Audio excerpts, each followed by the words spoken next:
Hi everyone, সবাই কেমন আছো? Welcome to my channel myself Mousumi. আজকে তোমাদের সাথে শেয়ার করছি একটা get ready with me. First time share করছি, তো ভিডিওটা সবাই প্লিজ দেখো আর জানিও কেমন লাগলো। 13ই ফেব্রুয়ারি আমার শ্বশুরবাড়ির পাড়ায় দুটো বিয়ে ছিল, মানে একটা দিদিরও বিয়ে ছিল প্লাস আবার একটা দাদারও বিয়ে ছিল। তো আমাদের ছেলের বাড়ির দিক থেকেও নিমন্ত্রণ ছিল, মেয়ের বাড়ির দিক থেকেও নিমন্ত্রণ ছিল। তো যেতেই হতো সেখানে, কারণ তারা আমাদের ভীষণ ভীষণ কাছের ছিল। আর আমি যেহেতু বাবার বাড়িতে ছিলাম, কারণ আগের দিনকে আমার দাদুর বাড়িতে একটা অনুষ্ঠান ছিল, তো আমি সকাল সকাল বেরিয়ে পড়েছিলাম শ্বশুর বাড়িতে যাওয়ার জন্য। বাড়িতে গিয়েই ফার্স্টে ভালোভাবে ফেস ওয়াশ দিয়ে মুখটা ধুয়ে নিয়েছি। আর যেহেতু আমি গায়ে হলুদের সময় থেকে থাকছি, তো আমি এই জন্য এই হলুদ কালারের শাড়িটাই সিলেক্ট করেছিলাম পরার জন্য।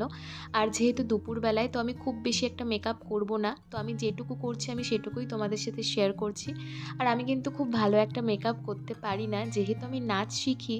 তো এই নাচের প্রোগ্রামের জন্য ধরো যেটুকু জানতে হয় আমি সেটুকুই জানি, আর আমি সেটুকুই তোমাদের সাথে শেয়ার করছি। তো প্রথমে আমি এখানে ইউজ করছিলাম অ্যাকোয়ালজিকা সানস্ক্রিন, যেহেতু এত রোদ আর 13ই ফেব্রুয়ারি ভীষণ গরম ছিল বিয়ের দিনটা, তো সেই জন্য আমি সানস্ক্রিন ইউজ করলাম। আর তারপর আমি এখানে ইউজ করব হালকা করে একটা ফাউন্ডেশন, যেটা হচ্ছে লরিয়ালের ফাউন্ডেশন। এটা ম্যাট ফাউন্ডেশন, এটা একদম হালকা কালার। আর আমার না বরাবরই ওই খুব মানে আমার যে টোনটা আছে সেটার থেকে একটু হাই টোন হবে এরকম আমার পছন্দ হয় না।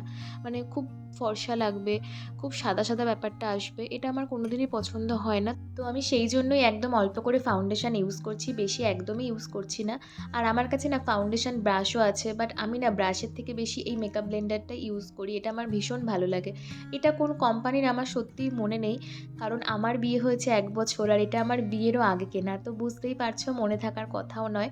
তো যাই হোক, এই মেকআপ ব্লেন্ডারটা দিয়ে ভালো করে ফাউন্ডেশনটা ব্লেন্ড করে নেব। আর দেন তারপর ইউজ করব হচ্ছে কম্প্যাক্ট পাউডার।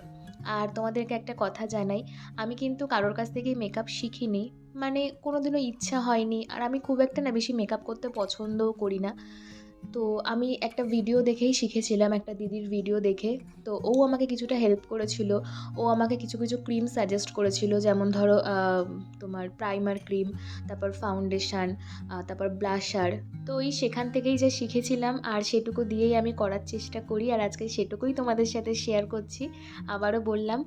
তো যাই হোক, তো এরপর আমি ইউজ করব হচ্ছে গিয়ে অ্যামোয়ের অ্যাটিটিউডের কম্প্যাক্ট পাউডার। আমি একটা সময় অ্যামোয়ের ক্রিম ইউজ করতাম, তো তখন আমি অ্যামোয়ের কিছু মেকআপ প্রোডাক্টও কিনেছিলাম, যেমন ফাউন্ডেশন, তারপর লিপস্টিক প্যালেট, কম্প্যাক্ট পাউডার। তো এটা আমার 4 বছর আগে কেনা, তো এটা আমি এখনও ইউজ করছি। এটা প্রায় বলতে গেলে শেষই হয়ে গেছে, এবার একটা সত্যিই কম্প্যাক্ট পাউডার কিনতে হবে। তো যাই হোক, আমি এবার ভালো করে কম্প্যাক্ট পাউডারটা দিয়ে মেকআপটা সেট করে নিচ্ছি। আমি কিন্তু এরপরে আর কোনো রকম কোনো হাইলাইটার বলো বা ব্লাশার বলো কিছুই ইউজ করব না। ওই কাজল, লিপস্টিক, আইলাইনার যেগুলো ইউজ করতে হয় তো সেগুলো ইউজ করব। আর কোন কোন কোম্পানির ইউজ করছি সেটা তোমাদের অবশ্যই দেখাচ্ছি। আমি ইউজ করছি সুইস বিউটির মাস্কারা, আর তার সাথে হচ্ছে সুগারের কাজল। তো আমি তোমাদের সামনে আর পরে দেখাতে পারলাম না, কারণ পরতে গেলে হয়তো একদমই ঘেটে যেত। আর আমি লিপস্টিক ইউজ করেছি হচ্ছে সুইস বিউটির নিউড কালার, আর তার সাথে পিঙ্ক কালার, এই দুটো শেড একসাথে মিশিয়ে। আর লিপ লাইনার হচ্ছে সুইস বিউটিরই মারুন কালারের। আর তারপরে ছোট্ট একটা টিপ পরে নিচ্ছি। তো আমার মেকআপ কিন্তু একদম ডান।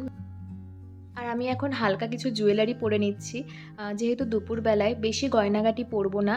হাতে শাঁখা পলা, কানে কানের সবই পরা রয়েছে। খালি গলাটা একটু ফাঁকা ফাঁকা লাগছিল, তাই এই হারটা আমি পরবো। এটা আমার বিয়েতে গিফট পাওয়া, আমার শ্বশুরবাড়িরই পাড়ায় একজন আমাকে গিফট করেছিল। আর এই হারটা না আমার ভীষণ ভালো লাগে, বেশ একটা কিউট কিউট টাইপের একটা হার। আর তার সাথে আমি পরবো হচ্ছে একটা রিং। আমি তোমাদেরকে বলেছিলাম যে আমি বার্থডেতে দুটো সোনার জিনিস গিফট পেয়েছিলাম, তো সেগুলো তোমাদের সাথে শেয়ার করব। তো আমার তো আর দেখানো হয়নি, তো আমার মা বাবা আমাকে এই রিংটা গিফট করেছিল, তো সেটাই আজকে আমি পরলাম আর তোমাদের সাথে শেয়ারও করলাম। তো তোমরা দেখে জানাও অবশ্যই কেমন লাগছে। তো আমার লুক কিন্তু একদম রেডি। তো এরপর হচ্ছে গিয়ে আমি আর মামনি বেরিয়ে পড়বো দিদির বাড়িতে যাওয়ার জন্য। এই ফার্স্ট টাইম আমি তোমাদের সাথে গেট রেডি উইথ মি একটা ভিডিও শেয়ার করলাম। তোমরা কিন্তু দেখে অবশ্যই জানিও কেমন লাগলো। আর আজকের ব্লগটা আমি এখানেই শেষ করছি। এরপর বিয়ে বাড়িতে গিয়ে কী করলাম সবটা নিয়ে পরে ভিডিও আসছে, তোমরা কিন্তু দেখে অবশ্যই জানিও কেমন লাগলো। আর এই ভিডিওটা ভালো লাগলে লাইক, কমেন্ট, শেয়ার আর সাবস্ক্রাইব করে দিও। সবাই ভালো থেকো, সুস্থ থেকো। টাটা।